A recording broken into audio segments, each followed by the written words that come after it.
Sir ఎందుకు sir అందరికి మోకాళ్ళ సమస్యలు ఎందుకు వస్తున్నాయి? ఇప్పుడు ముసలి వాళ్ళకంటే మోకాళ్ళ సమస్యలు వచ్చినాయంటే అరిగినాయి అనుకోవచ్చు. చిన్న పిల్లలకు కూడా మోకాళ్ళ సమస్యలు, అందరూ మోకాళ్ళ నొప్పులు అంటే ఒక ఫ్లోర్ ఎక్కితే చాలు మోకాళ్ళ నొప్పులు, కాళ్ళు నొప్పులు అంటున్నారు. దీనికి కారణం ఏంటి?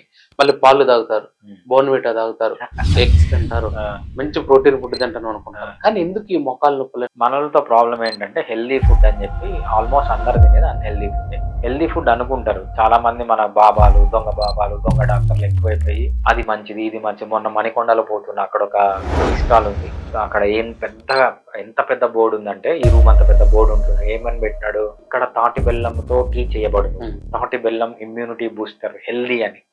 రైట్, ఇట్లాంటివి చేయడం వల్లనే ప్రాబ్లం. ఎప్పుడైతే బాడీలో ఇన్ఫ్లమేషన్ పెరిగిపోతుందో మోకాళ్ళు అనేవి అరిగిపోతాయి.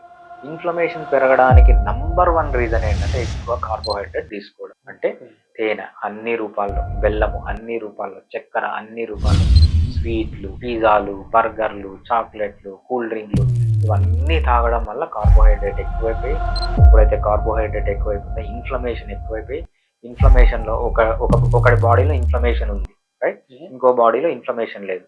ఎవడైతే ఇన్ఫ్లమేషన్ ఉన్నవాడు 1 గంట నడిచినాడు అనుకో, వాడు ఎముకలు అరిగిపోతాయి. ఇన్ఫ్లమేషన్ లేని వాడు 10 గంటలు నడిచినా కూడా వాడు మజిల్స్ అన్ని స్ట్రాంగ్ అవుతాయి తప్పితే వాడి బోన్ అనేది డ్యామేజ్ కాదు. ఓకే సార్, ఈ ప్రాబ్లం నుంచి బయటపడటానికి అంటే ఒకవేళ ఈ సమస్య ఉన్న వాళ్ళు ఈ ప్రాబ్లం నుంచి బయటపడాలంటే హోమియోపతిలో మంచి మెడిసిన్ ఉందా? అంటే తక్కువ కోర్స్తోనే మనం ఈ ప్రాబ్లం నుంచి బయటపడొచ్చా? అంటే నెలల వ్యవధిలోనే? డెఫినెట్ గా నేను చెప్పినట్టు కొన్ని లైఫ్ స్టైల్ చేంజెస్ చేసుకొని క్విక్గా రికవర్ అవుతాయి. ఇప్పుడు హోమియోపతిలో చాలా మంచి రీసెర్చ్ వచ్చింది, చాలా మంచి మెడిసిన్స్ వచ్చాయి. దీనికి మీరు చేయాల్సిన సపోర్ట్ ఏంటంటే కార్బోహైడ్రేట్ తగ్గించండి, ప్రాసెస్డ్ ఫుడ్ తగ్గించండి, జంక్ ఫుడ్ తగ్గించండి, మంచి ఆకుకూరలు తీసుకోండి, కాయగూరలు తీసుకోండి, పప్పు దినుసులు, పల్సెస్ తీసుకోండి, మొలకలు తీసుకోండి, చికెన్ తినండి, మటన్ తినండి, ఎగ్స్ తినండి, పుల్లటి మజ్జిగ తీసుకోండి, ఫర్మెంటెడ్ ఫుడ్స్ తీసుకోండి, బాగా నిద్రపోండి, బాగా ఎక్సర్సైజ్ చేయండి, లైఫ్లో స్ట్రెస్ తగ్గించుకోండి, ఆల్కహాల్ స్మోకింగ్ మానేయండి. ఇవి చేసి కనుక హోమియోపతి మెడిసిన్ కనుక తీసుకుంటే డెఫినెట్గా ఎటువంటి వాళ్ళకైనా బోన్ రీగ్రోత్ చేయడానికి కూడా కొన్ని మెడిసిన్స్ ఇప్పుడు హోమియోపతిలో అవైలబిలిటీ.